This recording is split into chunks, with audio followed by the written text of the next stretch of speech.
പാത്രങ്ങളെല്ലാം നല്ല ക്ലീനായിട്ട് ചൂടായിട്ട് ഇരിക്കണുണ്ട്. കുക്കറൊക്കെ നല്ല ഉണങ്ങിയിട്ടാണ് ഇരിക്കുന്നത്. എന്താ ഈ ഒരു സാധനം ഇതിനടുത്ത് ഇട്ട് കൊടുത്താൽ മതി. പൊട്ടുന്ന പാത്രങ്ങളൊക്കെ ഇതിൽ ഭയങ്കര സേഫാണ്. എൻ്റെ കുക്കിംഗ് എല്ലാം കഴിഞ്ഞപ്പോൾ ഒരുപാട് പാത്രമുണ്ട് കഴുകാനും.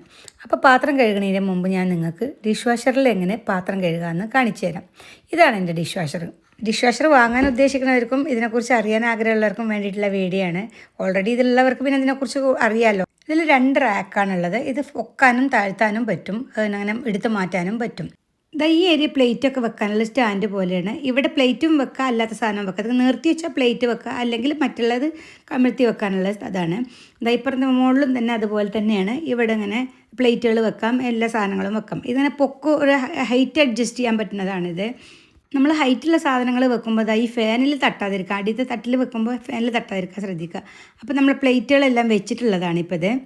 എല്ലാം വെച്ചിട്ടുണ്ട്. ഇത് മിക്സിയാണ്, സ്റ്റീൽ പാത്രം ഉണ്ട്, ഗ്ലാസിൻ്റെ പൊട്ടുന്ന പാത്രങ്ങളുണ്ട്, സ്റ്റീലിൻ്റെ ഉണ്ട്, പിന്നെ പ്ലാസ്റ്റിക്, നല്ല ക്വാളിറ്റി പ്ലാസ്റ്റിക് ആണെങ്കിൽ പറ്റും, കുഴപ്പമില്ല, ഉരുകില്ല.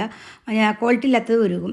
ഗ്ലാസ് ഉണ്ട്, കപ്പുകളുണ്ട്, പിന്നെ ഇത് കുക്ക് ചെയ്യണ കുക്കർ, ഇങ്ങനെ കടായി, അങ്ങനെയുള്ള എല്ലാം അതുണ്ട്. സ്റ്റീലിൻ്റെ എല്ലാം വെക്കാം. പിന്നെ നമുക്ക് സ്പൂണുകളെല്ലാം വെക്കാൻ വേണ്ടിയിട്ട് ഇങ്ങനെ ഒരു സ്റ്റാൻഡ് ഉണ്ട്. ഇതിൽ വെക്കാനുള്ള സ്പേസ് ഇല്ലാത്തപ്പോൾ നിറച്ച് സാധനങ്ങൾ ഇരിക്കണതുകൊണ്ട് ഞാൻ വെക്കണില്ല, അല്ലെങ്കിൽ അതിനകത്ത് അത് വെച്ചാൽ മതി. പിന്നെ ഇതിൽ നമുക്ക് പാത്രമൊക്കെ കഴുകാൻ യൂസ് ചെയ്യുന്ന ലിക്വിഡിന് പകരം ഈ ഒരു സാധനമാണ് ഞാൻ വാങ്ങിയിട്ടുള്ളത്. ആമസോണിൽ നിന്ന് കിട്ടിയതാണ്.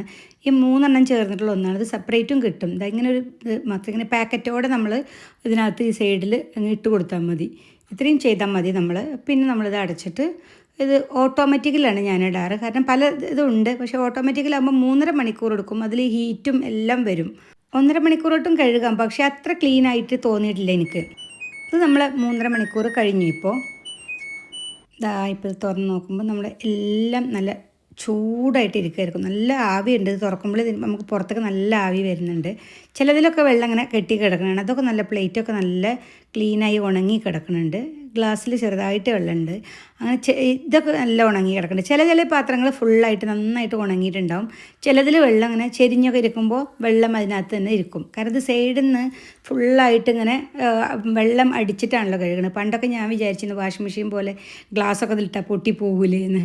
പക്ഷേ പിന്നീടാണ് എനിക്ക് മനസ്സിലായത് സൈഡിൽ നിന്ന് വെള്ളം അടിക്കണം, നമ്മുടെ പാത്രം മൂവ് ആവണേ ഇല്ല. നല്ല ക്ലീനായിട്ടുണ്ട്. കുക്കറെല്ലാം നല്ല ക്ലീൻ ആയിട്ടുണ്ടായിരുന്നു. ഇത് ശരിക്കും നമ്മുടെ പണിയെല്ലാം കഴിഞ്ഞിട്ട് ഇത് കഴുകാനിട്ടിട്ട് പോവുകയാണ് നമുക്ക് നല്ലത്. അല്ലാതെ പെട്ടെന്ന് കഴുകിയെടുക്കാമെന്ന് വിചാരിച്ചിട്ട് ഇതിനകത്ത് കഴുകാൻ പറ്റില്ല. നമുക്ക് ഫുഡെല്ലാം കഴിച്ച് കഴിഞ്ഞിട്ട് കുറേ ആൾക്കാരുള്ള സമയത്താണെങ്കിൽ പ്ലേറ്റൊക്കെ ഉണ്ടാവില്ല. പ്ലേറ്റുകൾ മാത്രമാണെങ്കിൽ ഒരുപാട് വെക്കാൻ പറ്റും. അങ്ങനെ വെക്കുകയാണെങ്കിൽ എനിക്കത് ഏറ്റവും നന്നായിട്ട് തോന്നിയിട്ടുള്ളത്.